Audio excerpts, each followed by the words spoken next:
Hello animators, I hope you're all doing well. Today we are taking a look at Cartoon Animator and its latest exciting update, Cartoon Animator 5.2, which introduced a lot of exciting stuff. This should make a lot of heads turn, and the new features introduced in this release will not only change how you work on your animation, but also make your life that much easier.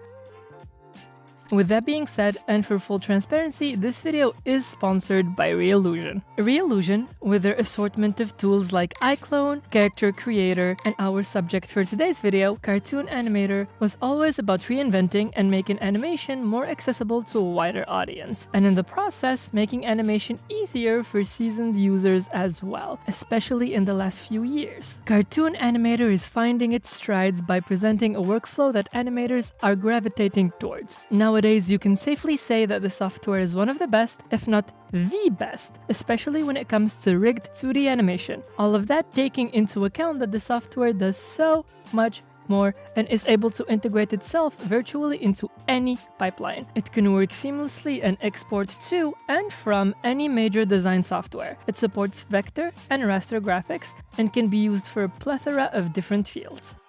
Case in point, just while writing for this video, I saw this map animation and my video ideas about a treasure tale began tingling. And that's what I'm trying to say. Cartoon Animator is extremely versatile and can be used in so many ways. It actually reminds me sometimes of Blender a little. I just hope it doesn't fall in the jack of all trades, master of none's bit, which I don't think is a concern because Cartoon Animator is focusing on only one thing for now. Okay, now let's talk about the update. The latest update introduced two main features, Motion Pilot and Motion Path Animation, each of which includes a ton of exciting elements. Motion Pilot allows you to puppet characters or props in your scenes with mouse movements, which would make you quickly and effortlessly generate intricate and complex animations in no time. Motion Pilot also allows you to modify props and characters, blend motions together, assign automatic animations, and add flock behavior for object groups. And what you are left with is the question, how the hell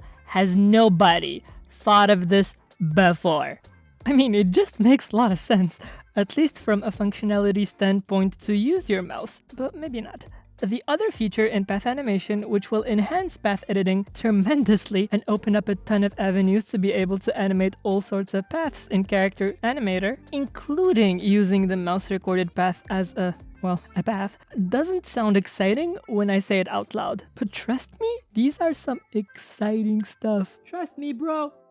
Alright, let's stop beating around the bush. Motion Pilot. Under the Motion Pilot suite, there are 4 different tools, each serving a somewhat different purpose, and almost all of them can be used in conjunction or layered on top of each other. The tools are Transform, Wave, Motion, and Flock. All of these come with a dozen free presets to get you started, but if that isn't enough, Cartoon Animator is offering a content pack dubbed Puppet Gems, with hundreds of presets, but more on that later. So, we'll start from the top. First, Transform. Transform is for mouse puppetry. It enables you to use your mouse to drive animations mainly in 2D X and Y plan, but you can also use the Z depth value to move your subject around something. The subject will turn, or rather flip, with some mouse movements, or better yet, you can use the turn mode, which allows you to override object rotation and make your character follow the mouse around. And as we mentioned before, there are presets for Transform on the Puppet Profile subfolder. There are also a couple of Puppet samples already available to test them for yourself. My favorite is this phoenix bird that follows the mouse and flaps the wings every time I click the mouse.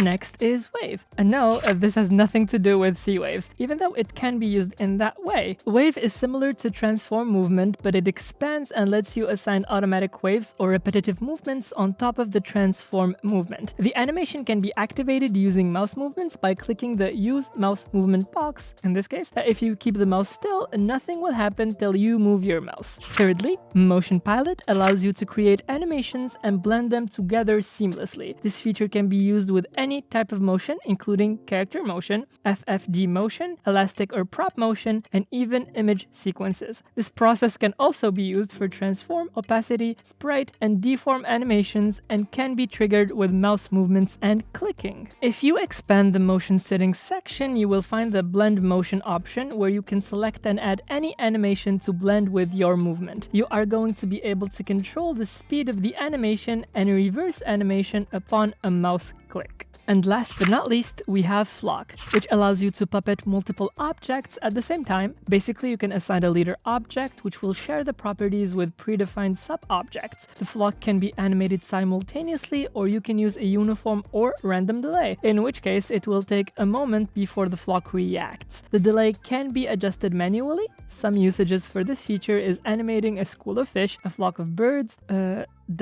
I mean, come on, it's literally the name. It would be very awkward if that wasn't a use case. Anyway, a swarm of bees, a fleet of jets or boats. You get the point. I actually urge you, if you want to learn more about Motion Pilot, to check out the Reallusion YouTube channel. They put out a well-made, curated playlist with videos on each Motion Pilot feature, breaking it down brilliantly. And finally, we have the new path feature, which will allow you to control exactly how and where objects in your scene are going to move. For example, you can pick the beginning and end position of your object animation with the ability to offset the path. But what's exciting is that a single path can be shared with other objects. And on top of all of that, paths now can save both shape and transform data. From the Path Properties panel, you can parent any object to the path by using the eyedropper tool. You can pick the drag mode and the progression, which is a slider from 0 to 100. Objects that follow that path can inherit different rotations, so you can use the Follow Path drop-down menu to correct their rotation. And of course, you have an offset section where you can offset the scale, rotation, and location of the object. I also wanted to tell you about Puppet Gems. Puppet Gems is a massive content pack of pre-configured puppet profiles, such as the one we've seen in this video from the transform to wave motion and so on, showcasing the power of Cartoon Animator's latest Motion Pilot. The pack includes 240 plus assets with over 90 puppet profiles, 52 multi-props, 9 CTA, G3 free bones, 7 G3 actors, 140 ready-made objects, and 10 sample projects. All jokes aside, guys, these honestly look like the greatest resource for 2D creators. All assets can be customized to the full extent and easily fit in any use case.